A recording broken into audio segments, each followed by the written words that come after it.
What's up, beautiful people? It's SINDYAKPOLO. Welcome to the channel. Today we're going to be checking this video and it's titled "Why did the Kalmar Union and Denmark-Norway collapse?" Okay, interesting. So yeah, I'm excited to check this one out to hear what I've got to say or to learn about this. Let's check it out.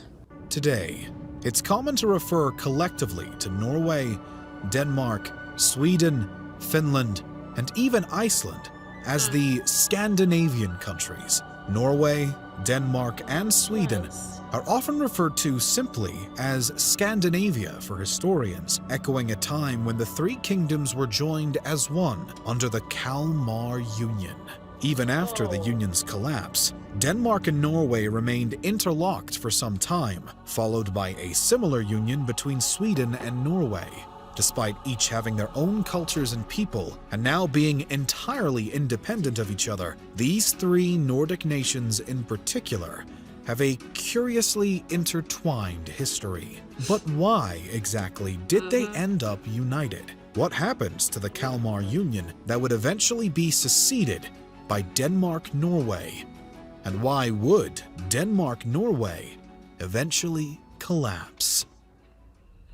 Under threat from the growing dominance of the German Hanseatic League, the Scandinavian countries of not just Denmark and Norway, but also Sweden, which included much of modern-day Finland, first began to throw around the idea of a union. The goal was to combat the influence and expansion of the Germans, and the thought was that a unified Scandinavia would be much more successful at balancing the scales. At this point, though, the idea didn't have a very strong backing, and many were worried about how it would affect their own country in one way or another. This, nevertheless, would shortly become irrelevant when the daughter of Denmark's king, Margaret, was wed to King Haakon VI of Norway and Sweden. Margaret's brother would die, leaving Denmark with no male heir, giving her the chance to propose her son, Olaf, as the replacement upon her father's death. She also declared that he be the true heir to the throne in Sweden, even after the ousting of Haakon from the Swedish throne not long before. Furthermore, when King Haakon died in 1380, Olaf would take the crown in Norway, and it appeared that this was the chance they had all waited for to unite the three kingdoms together and finally push back against the Hanseatic League. Less than a decade later, though, Olaf tragically passed away at only 16 years old, leaving the thrones empty and hopes of a union dashed. But Margaret would shortly save the day when she was declared the new rightful ruler in both Denmark and Norway.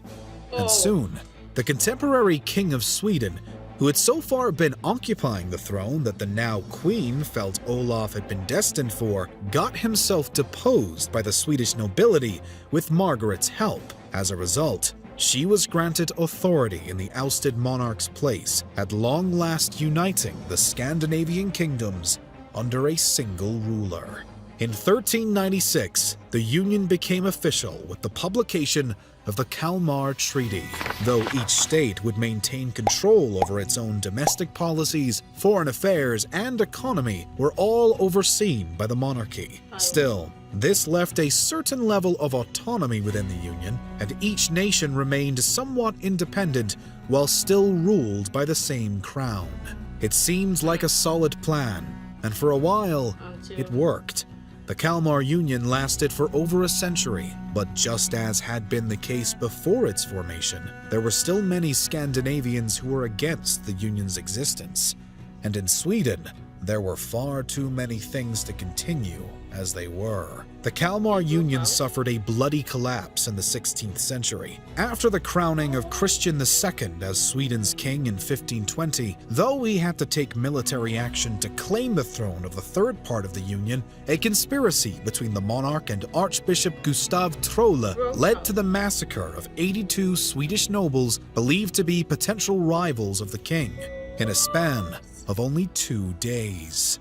It was insisted that these men had been executed for heresy, but by this point, Sweden had had just about enough of the Kalmar Union, and no amount of lies were going to change that. Following a revolt led by Gustav Vasa, the son of one of the executed nobles, Christian was ousted from the throne of Sweden in 1521, and by 1523, Vasa had become the nation's new king and officially severed Sweden's ties with the Kalmar Union.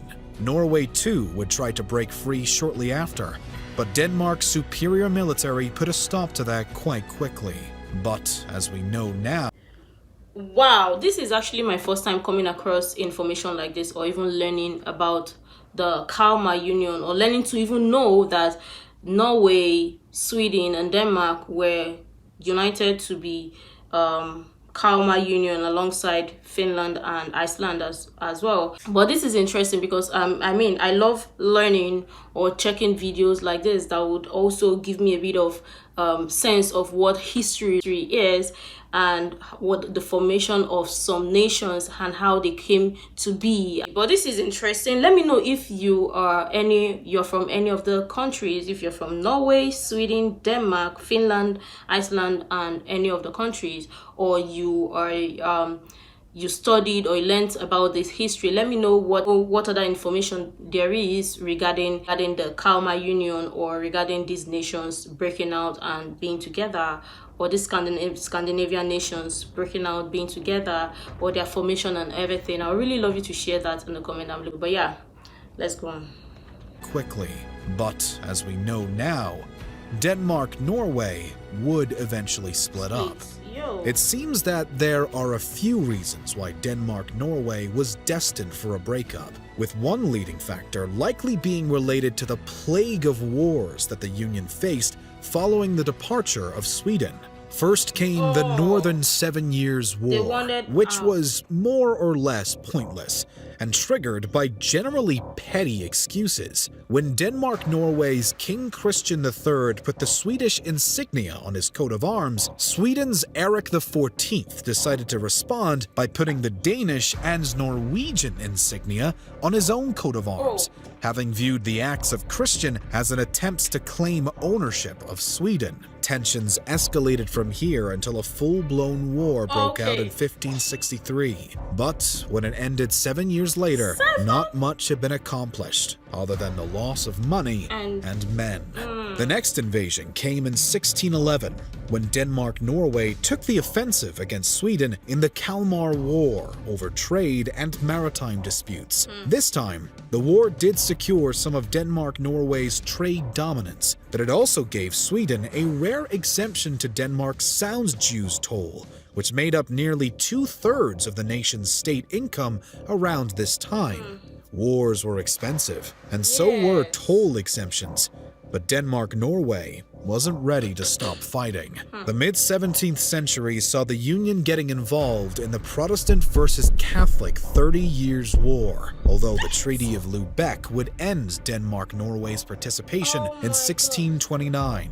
Sweden, however, had done quite well in the 30 Years' War, and the Swedes soon decided to push their luck by invading Denmark-Norway in 1643. The attack shined a light on not only the dwindling power of the Union, but also on the differing mentalities between Denmark and Norway. The latter was not very eager to go back to war, and in fact, it had mostly been the decisions of Denmark so far that had kept both in a constant conflict. And now, worn down by frequent clashes, Denmark and Norway were unable to take down their attacker, and when peace was made in 1645, both nations were forced to hand territory over to the Swedes. The Dano-Swedish War was another slap in the face for Denmark-Norway, who would end the war nearly half the size it was going into it, and the following Scanian War in 1675 turned out to be another useless waste of money and men. But it would be the effects of the Napoleonic War that would finally break the camel's back. For the first portion of the conflict, Denmark-Norway had managed to remain entirely neutral. But just to be safe, the Union decided to join the League of Arms Neutrality as an extra precaution, which instantly backfired. The Brits saw this as a threat of aggression and invaded Denmark-Norway, striking Copenhagen in 1801 and 1807, with the latter case seeing Denmark-Norway's entire naval fleet destroyed and in some cases incorporated into the British Royal Navy. Understandably, Denmark-Norway reacted by joining an alliance with France, although they weren't of much use given their complete lack of a workable navy. By the end, Denmark-Norway was forced to sign the Treaty of Kiel, which would require Denmark to hand over all of Norway to the Kingdom of Sweden, officially ending this centuries-old union. Norway would eventually declare independence, be forced into a union with Sweden, and then once more become fully independent by 1905, and never again would it be united with Denmark. But aside from back-to-back-to-back wars, what contributed to the end of Denmark-Norway? Why didn't Denmark fight to keep Norway? Well, first and foremost were the events of the Napoleonic War and subsequent treaty. Denmark wasn't really in a position to force Norway into remaining in the Union, since they had to sign the agreement giving it up. And as Denmark had learned previously, war with Sweden would not be easy nor wise. Additionally, Denmark was not as dominant as it had once been, and Norway had, in fact, been growing stronger. It simply would have been too difficult and nonsensical to fight the separation. It seems that the union was never meant to last, after all. Interesting.